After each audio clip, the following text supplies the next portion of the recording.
ನಮಸ್ಕಾರ ವೀಕ್ಷಕರೇ. ಬಿಹಾರ ಎಲೆಕ್ಷನ್ ಹೊತ್ತಲ್ಲಿ ವಿಪಕ್ಷಗಳಿಗೆ ನಿತೀಶ್ ಕುಮಾರ್ ಹೊಡೆತ ಕೊಟ್ಟಿದ್ದಾರೆ.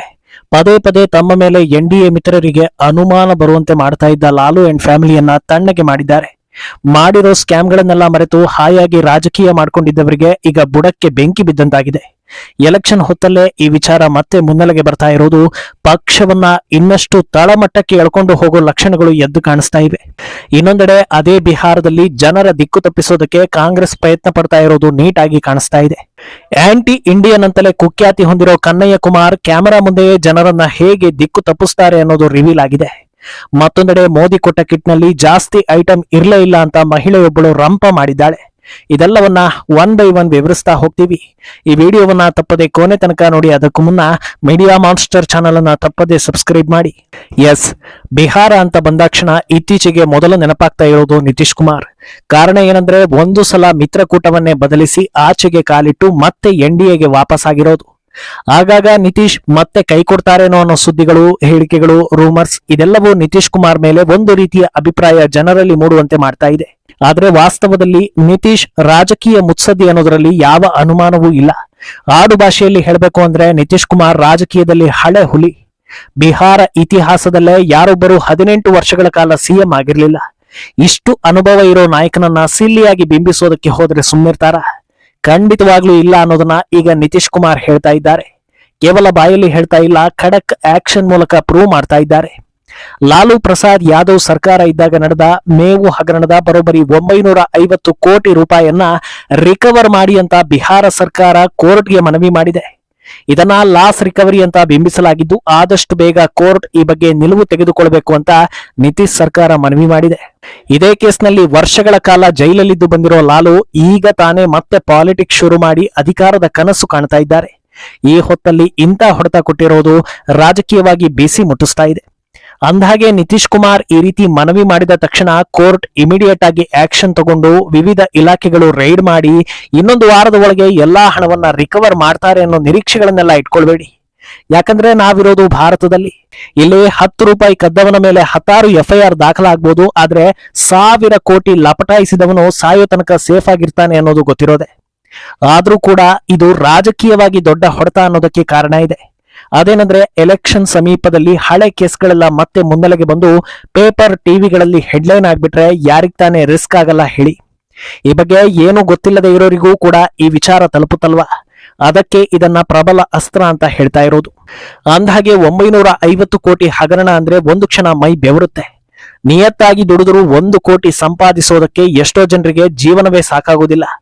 ಅಂಥದ್ರಲ್ಲಿ 950 ಕೋಟಿ ಜನರ ತೆರಿಗೆ ಹಣವನ್ನ ಆರಾಮಾಗಿ ಲಪಟಾಯಿಸಿ ಜೈಲಿಗೆ ಹೋಗಿ ಅಲ್ಲೂ VIP ಟ್ರೀಟ್ಮೆಂಟ್ ತಗೊಂಡು ವಾಪಸ್ ಬಂದು ಮತ್ತೆ ರಾಜಕೀಯದಲ್ಲಿ ಆಕ್ಟಿವ್ ಆದ್ರೂ ಅಣ್ಣಂಗೆ ಜೈ ಅನ್ನೋರು ಇರ್ತಾರೆ ಅಂದ್ರೆ ಇನ್ಕ್ರೆಡಿಬಲ್ ಇಂಡಿಯಾ ಅಲ್ಲದೆ ಇನ್ನೇನ್ ಹೇಳಿ. ಒಂದು ಕಡೆ ನಿತೀಶ್ ಕುಮಾರ್ ನಡೆ ತಮ್ಮ ರಾಜ್ಯದ ರಾಜಕೀಯ ಎದುರಾಳಿಗಳಿಗೆ ಕೊಟ್ಟ ನೇರ ಹೊಡೆತವಾಗಿದ್ರೆ, ಇನ್ನೊಂದು ಕಡೆ ನಿತೀಶ್ NDA ಬಿಡ್ತಾರೆ ಅನ್ನೋ ರೂಮರ್ ಫ್ಯಾಕ್ಟರಿಗೂ ಕೂಡ ಬಾಂಬ್ ಬಿಟ್ಟಂತಾಗಿದೆ. ಕೆಲ ದಿನಗಳ ಹಿಂದೆ ದಟ್ಟವಾಗಿದ್ದ ಈ ರೂಮರ್ ಸೃಷ್ಟಿಕರ್ತ ಲಾಲು ಅನ್ನೋದು ಗೊತ್ತಿರೋದೆ.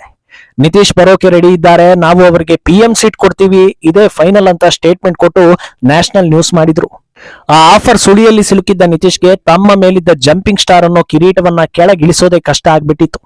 ಆದ್ರೂ ಪಟ್ಟು ಬಿಡದೆ ಲಾಲು ವಿರುದ್ಧ ಕಿಡಿಕಾರ್ತಾ ಇದ್ದ ನಿತೀಶ್ ಅವರಿಗೆ ಪದ್ಮ ಪ್ರಶಸ್ತಿ ಪ್ರಸ್ತಾಪ ಆದ್ರೆ ಮೊದಲು ವಿರೋಧಿಸೋದೆ ನಾನು ಅನ್ನೋ ಓಪನ್ ಸ್ಟೇಟ್ಮೆಂಟ್ ಗಳನ್ನೆಲ್ಲ ಕೊಟ್ಟಿದ್ರು. ಆದ್ರೂ ಕೂಡ ಅಷ್ಟೊಂದು ಫಲಕಾರಿ ಆಗಿರ್ಲಿಲ್ಲ. ಆದ್ರೆ ಈಗ ಕೊಟ್ಟಿರೋ 950 ಕೋಟಿ ಹೊಡೆತ ಇನ್ನೊಂದು ಸಲ ರೂಮರ್ ಹರಡಿಸುವ ಮುಂಚೆ ಯೋಚಿಸುವಂತೆ ಮಾಡುತ್ತೆ. ಇನ್ನು ಬಿಹಾರ ಸಾಕ್ಷರತೆಯಲ್ಲಿ ಹಿಂದುಳಿದ ರಾಜ್ಯ ಅನ್ನೋದು ಇಡೀ ದೇಶಕ್ಕೆ ಗೊತ್ತಿರೋದೆ. ಇದೇ ವಿಚಾರದಲ್ಲಿ ಬಿಹಾರವನ್ನ ಮುಂದೆ ತರಬೇಕು, ಅಲ್ಲಿ ಶಿಕ್ಷಣದಿಂದ ಯಾರು ವಂಚಿತರಾಗದಂತೆ ಮಾಡಬೇಕು ಅನ್ನೋ ಒಳ್ಳೆ ಉದ್ದೇಶ ಎಷ್ಟು ಜನರಿಗಿದೆಯೋ ಗೊತ್ತಿಲ್ಲ. ಆದ್ರೆ ಶಿಕ್ಷಣ ಸರಿಯಾಗಿಲ್ಲ ಅನ್ನೋದನ್ನೇ ಅಡ್ವಾಂಟೇಜ್ ತಗೊಂಡು ಜನರ ದಿಕ್ಕು ತಪ್ಪಿಸೋ ಕೆಲಸವನ್ನ ಬಹಳ ಪರಿಣಾಮಕಾರಿಯಾಗಿ ಕಾಂಗ್ರೆಸ್ ಮಾಡ್ತಾ ಇದೆ. ಈಗ ಈ ಗನಂದಾರಿ ಕೆಲಸ ಮಾಡಿರೋದು ಪಾಕಿಸ್ತಾನ ಪರ ಘೋಷಣೆ ಹಾಕಿ ಅನ್ನ ತಿನ್ನುವವರಿಂದ ಬಾಯಿಗೆ ಬಂದ ಹಾಗೆ ಉಗಿಸಿಕೊಂಡರೂ ಮರ್ಯಾದೆ ಬಿಟ್ಟು ಭಾರತದಲ್ಲೇ ಬದುಕ್ತಾ ಇರೋ ಕನ್ನಯ್ಯ ಕುಮಾರ್ ಅಂತ ಜನರು ಹೇಳ್ತಾ ಇದ್ದಾರೆ. ಈ ಕನ್ನಯ್ಯನ ಒಂದು ವಿಡಿಯೋ ಈಗ ವೈರಲ್ ಆಗ್ತಾ ಇದೆ. ಬಿಹಾರ ಎಲೆಕ್ಷನ್ ಹಿನ್ನೆಲೆ ಜನರ ಜೊತೆಗೆ ಮಾತನಾಡೋ ಈತ ಬಿಜೆಪಿ ಬಿಹಾರವನ್ನ ಉದ್ಧಾರ ಮಾಡ್ತಾ ಇಲ್ಲ, ಇಲ್ಲಿನ ನೀರನ್ನ ಕದಿಯೋದಕ್ಕೆ ಪ್ಲಾನ್ ಮಾಡ್ತಾ ಇದೆ ಅಂತ ಹೊಸ ವಿಷಯವನ್ನ ಜನರ ತಲೆಗೆ ತುಂಬ್ತಾ ಇದ್ದಾನೆ. ಬಿಹಾರ ಅಭಿವೃದ್ಧಿಗೆ ಬಜೆಟ್ನಲ್ಲಿ ಕೇಂದ್ರ ಸರ್ಕಾರ ಆದ್ಯತೆ ಕೊಟ್ಟ ಬೆನ್ನಲ್ಲೇ ಮೂಲ ಸೌಕರ್ಯ ಅಭಿವೃದ್ಧಿ ಮಾಡ್ತೀವಿ ಅನ್ನೋದನ್ನ ಸಿಎಂ ನಿತೀಶ್ ಹೇಳಿದ್ರು. ಅದರಂತೆಯೇ ಒಂದಷ್ಟು ಪ್ರಮುಖ ಕೆಲಸಗಳು ಆರಂಭ ಆಗಿವೆ.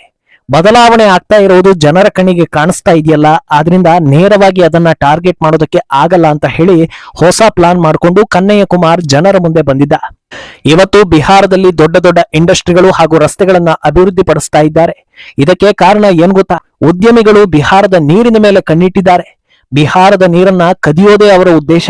ನೆನಪಿಟ್ಕೊಳ್ಳಿ, ನೀರಿಗೆ ಪೆಟ್ರೋಲ್ಗಿಂತ ಹೆಚ್ಚು ಬೆಲೆ ಇದೆ. ನಿಮ್ಮ ರಾಜ್ಯದ ನೀರನ್ನ ಕದಿಯೋದಕ್ಕೆ ಬಿಡಬೇಡಿ ಅಂತ ಕಾಗಕ್ಕ ಗುಬ್ಬಕ್ಕನ ಕತೆ ಹೇಳ್ತಾ ಇದ್ದಾನೆ. ಈತನ ಒಂದೊಂದು ವಾಕ್ಯ ಕೇಳ್ತಾ ಇದ್ರು ಶಿಕ್ಷಣ ಪಡೆದವರು, ವಿದ್ಯಾವಂತರು, ಅದರಲ್ಲೂ ಭಾರತದ ಅನ್ನ ತಿನ್ನುವ ನಿಯತ್ತು ಇರುವವರಿಗೆ ಅಸಹ್ಯ ಹುಟ್ಟುತ್ತಾ ಇದೆ ಅಂತ ಜನರು ಹೇಳ್ತಾ ಇದ್ದಾರೆ. ಈ ವಿಡಿಯೋ ಸದ್ಯ ಎಲ್ಲಾ ಕಡೆ ವೈರಲ್ ಆಗ್ತಾ ಇದ್ದು ನೋಡಿದವರೆಲ್ಲ ಉಗೀತಾ ಇದ್ದಾರೆ. ಇನ್ನು ಈದ್ ಹಿನ್ನೆಲೆ ಮೋದಿ ಸರ್ಕಾರ ಸೌಗಾತ್ ಎ ಮೋದಿ ಅನ್ನೋ ಹೆಸರಲ್ಲಿ ಓಲೈಕೆ ಸಮುದಾಯಕ್ಕೆ ಕಿಟ್ಗಳನ್ನ ಹಂಚಿತು ಅನ್ನೋದನ್ನ ನಿನ್ನೆಯ ಎಪಿಸೋಡ್ ನಲ್ಲಿ ಹೇಳಿದ್ವಿ. ಹಂಚಿ ಒಂದು ದಿನ ಕಳೆದಿಲ್ಲ, ಅಷ್ಟರಲ್ಲೇ ಇವತ್ತು ದೊಡ್ಡ ಹಂಗಾಮ ಆಗಿದೆ. ಇದೇ ಬಿಹಾರದ ಪಾಟ್ನಾದಲ್ಲಿ ಆ ಕಿಟ್ ಪಡೆಯೋದಕ್ಕೆ ಬಂದಿದ್ದ ಮುಸ್ಲಿಂ ಮಹಿಳೆಯೊಬ್ಬಳು ಈ ಕಿಟ್ ಒಳಗೆ ಜಾಸ್ತಿ ಏನೂ ಇಲ್ಲ ಅಂತ ಕೂಗಾಡಿ ರಂಪಾಟ ಮಾಡಿದ್ದಾಳೆ. ನಾನು ದೊಡ್ಡದಾಗಿ ಏನೋ ಕೊಡ್ತಾರೆ ಅಂತ ಅಂದ್ಕೊಂಡು ಬಂದಿದ್ದೆ, ಆದ್ರೆ ಇಲ್ಲಿ ನೋಡಿದ್ರೆ ಸಣ್ಣ ಪುಟ್ಟ ಐಟಮ್ಗಳು ಮಾತ್ರ ಇವೆ. ಲುಂಗಿ ಕೊಟ್ಟಿದ್ದಾರೆ, ಸೀರೆ ಕೊಟ್ಟೇ ಇಲ್ಲ. ನಾನು ಮಕ್ಕಳನ್ನೆಲ್ಲ ಮನೇಲಿ ಬಿಟ್ಟು ಓಡೋಡ್ ಬಂದಿದ್ದೆ, ಇದರಲ್ಲಿ ಏನೂ ಇಲ್ಲ ಅಂತ ಹಂಗಾಮ ಮಾಡಿದ್ದಾಳೆ. ಅಲ್ಲದೆ ಮಾಧ್ಯಮದ ಮುಂದೆಯೇ ಮೋದಿ ಫೋಟೋವನ್ನ ಹರಿದು ಹಾಕಿ ಮೋದಿ ಹಾಗೂ ಸರ್ಕಾರಕ್ಕೆ ಬೈದಿದ್ದಾಳೆ. ಈ ವಿಡಿಯೋ ಎಲ್ಲಾ ಕಡೆ ವೈರಲ್ ಆಗ್ತಾ ಇದ್ದು ಬಹುತೇಕರು ಹೇಳ್ತಾ ಇರೋದು ನಿಮಗೆ ಇದು ಆಗ್ಬೇಕಾಗಿದೆ ಅಂತ.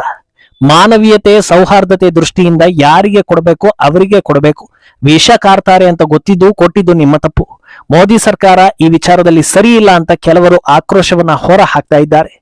ಇನ್ನು ಕೆಲವರು ಮೊದಲನೇದಾಗಿ ಈ ಕಿಟ್ ಕೊಟ್ಟಿರೋದು ಉಡುಗೊರೆ ರೀತಿಯಲ್ಲಿ, ತಿಂಗಳ ರೇಷನ್ ಅಥವಾ ಗೃಹೋಪಯೋಗಿ ವಸ್ತುಗಳನ್ನ ಬಿಟ್ಟಿಯಾಗಿ ಕೊಡ್ತಾ ಇರೋದಲ್ಲ. ಕೊಡ್ತಾ ಇರೋದೇ ಫ್ರೀ, ಅದರಲ್ಲೂ ಅದಿಲ್ಲ ಇದಿಲ್ಲ ಅಂತ ಕೂಗಾಡಿ ರಂಪ ಮಾಡ್ತಾರೆ ಅಂದ್ರೆ ಶಿಕ್ಷಣದ ಕೊರತೆ ಎಷ್ಟಿದೆ ಅನ್ನೋದು ಎದ್ದು ಕಾಣಿಸ್ತಾ ಇದೆ ಅಂತ ಹೇಳ್ತಾ ಇದ್ದಾರೆ. ಇನ್ನು ಕೆಲವರು ಎಂದಿಗೂ ಬದಲಾಗದವರನ್ನ ಬದಲಾಯಿಸೋ ಪ್ರಯತ್ನಕ್ಕಿಂತ ದೇಶದ ಅಭಿವೃದ್ಧಿ ಕಡೆಗೆ ಗಮನ ಹರಿಸೋದು ಒಳ್ಳೆಯದು. ಎಲ್ಲರನ್ನೂ ಒಂದೇ ರೀತಿ ನೋಡಿ, ಯಾರನ್ನು ಅತಿಯಾಗಿ ಪ್ರೀತಿಸೋದಕ್ಕೆ ಹೋಗ್ಬೇಡಿ, ಹೋದ್ರೆ ಇದೇ ರೀತಿ ಆಗೋದು ಅಂತ ಹೇಳ್ತಾ ಇದ್ದಾರೆ. ಸದ್ಯ ಈ ವಿಡಿಯೋ ಎಲ್ಲಾ ಕಡೆ ಹರಿದಾಡ್ತಾ ಇದ್ದು ವಿವಿಧ ರೀತಿಯ ವಿಮರ್ಶೆಗಳಿಗೆ ದಾರಿ ಮಾಡಿಕೊಡ್ತಾ ಇದೆ. ಒಟ್ನಲ್ಲಿ ಬಿಹಾರದ ರಾಜಕೀಯ, ಬಿಹಾರದ ಜನರು ಎಲ್ಲವೂ ಬೇರೆಲ್ಲಾ ರಾಜ್ಯಗಳಿಗಿಂತ ಭಿನ್ನ ಅನ್ನೋದು ಮೇಲ್ನೋಟಕ್ಕೆ ಕಾಣಿಸುತ್ತೆ.